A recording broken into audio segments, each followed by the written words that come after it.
Welcome to The Explainer. Today, we are taking a text that was literally written over 2,000 years ago, and we're going to translate it into a super practical framework for how we take purposeful action today. Honestly, it's wild to think that a conversation recorded way back in antiquity contains some of the most profound psychological insights ever written down about why we do what we do, how we act, and maybe most importantly, how to do it all without losing our minds. We're zeroing in on the Bhagavad Gita. Chapter 3, The Secret of Karma Yoga. Right off the bat, let's dive into this incredibly relatable question, because it just perfectly captures the initial confusion of the Gita's main character, Arjuna, and it directly mirrors our own modern struggles with burnout and analysis paralysis, right? Think about it. If the ultimate spiritual goal is tranquility and non-attachment, why engage with the messy, stressful, highly demanding world at all? Why not just pack up and retreat? Well, because we're tackling a pretty dense philosophical text today, here is our syllabus to break it down. 1. The dilemma of action. 2. The inevitability of nature. 3. The cosmic cycle. 4. Maintaining the world. 5. Escaping the ego trap. And 6. Defeating desire and anger. We're going to use these 6 steps to map out Arjuna's crisis and the solutions his guide, Krishna, gives him. Okay, let's jump in. Part 1. The dilemma of action. Arjuna's paralysis. We're starting right in the dust of an ancient battlefield where a totally paralyzed warrior poses our opening problem. Picture this. We're looking at Arjuna and Krishna on this chariot, and Arjuna is just a warrior completely overwhelmed by the idea of engaging in the world of action. He's actually so overcome with grief, looking at his teachers, his family, and friends in the opposing armies, that he literally throws down his bow. The sheer weight of the impending destruction is just too much. He figures, hey, if I just stop, if I choose absolute inaction, I can avoid creating bad karma and terrible consequences, right? So Krishna responds by laying out 2 ancient paths. On one hand, you have Jnana Yoga, which is the path of knowledge and deep reflection, perfect for analytical thinkers. And on the other hand, there's Karma Yoga, the path of action and engagement for the doers. But you know what? This actually confuses Arjuna even more. He basically turns to Krishna and says, wait a minute, if you think knowledge is superior to action, why on earth are you pushing me to fight in this dreadful war? It's a completely fair, logical question. Which brings us to Section 2, the inevitability of nature. You cannot choose inaction. This is where Krishna dismantles the whole illusion that doing nothing is even on the table, and the psychology here gets absolutely fascinating. Look at it this way. Nature operates through 3 fundamental qualities, or gunas. You've got sattva, bringing illumination and clarity.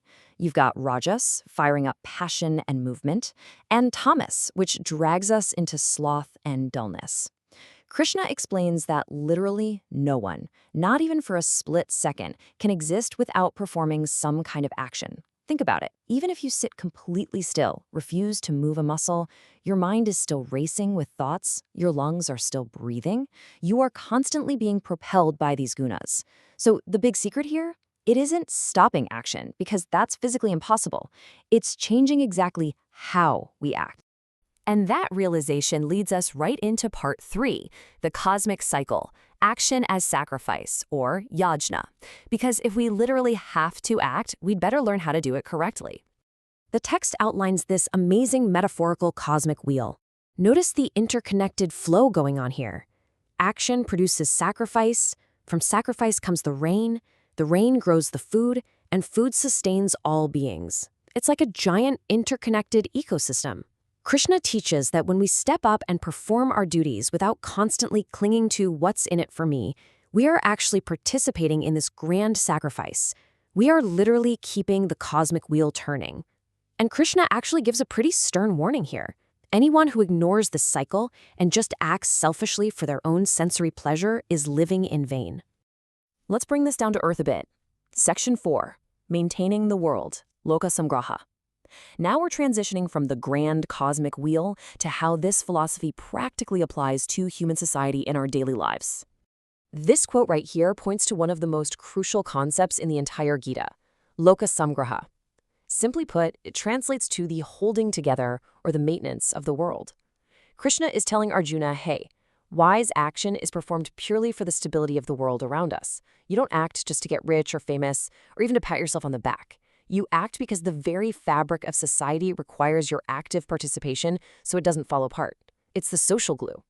And to really drive this home, Krishna uses two heavy hitters as role models. First, he points to the legendary philosopher king Janaka.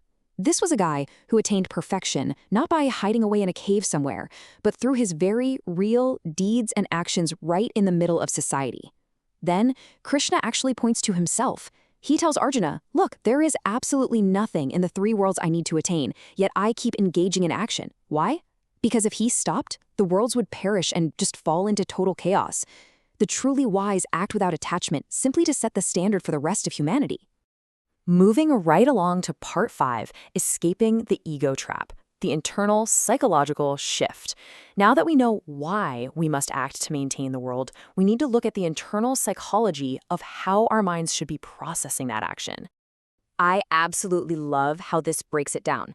Think about the mindset of the deluded ego for a second. When someone's trapped in this state, they finish a task and proudly shout, I am the doer. Look what I achieved. But the truth knower, the wise observer, they operate on a completely different frequency. They realize it is simply material nature, those gunas we talked about, acting upon material nature. They step back, they do the hard work, they fight the battle, they maintain the world, but internally, they are totally unattached. They realize their true self isn't the one getting its hands dirty. Finally, we reach the climax. Part 6, defeating desire and anger, the ultimate challenge. If acting without ego is our big goal here, what's stopping us? Krishna is about to identify the true enemies standing in our way. So Arjuna asks a super vital question. He says, what literally forces a person to commit sin, almost involuntarily, like they're being pushed by some invisible force? And Krishna calls out the culprits by name, kama and krodha, desire and anger. Remember that rajasic quality we mentioned earlier, the quality of passion? That's where these come from. Krishna calls them all-consuming fires. They are the constant enemies that hide true knowledge from us. They literally hijack our senses and our minds. And this is the grand reveal. It proves that Arjuna's real battle isn't against an army across a physical battlefield. No, his ultimate battle is an inside job. It's against his own internal impulses of desire and anger. So we have journeyed all the way from total paralysis to purposeful, detached action. As we wrap up this explainer, I want to leave you with this one provocative question. How are you going to apply this ancient framework to master your own mind today? When you go to do your very next task, whether it's sending a boring email, doing the dishes, or making a massive career choice, how can you perform it simply to maintain the world totally free from the ego's demand for a reward? Really think about it. Thanks so much for learning with us today.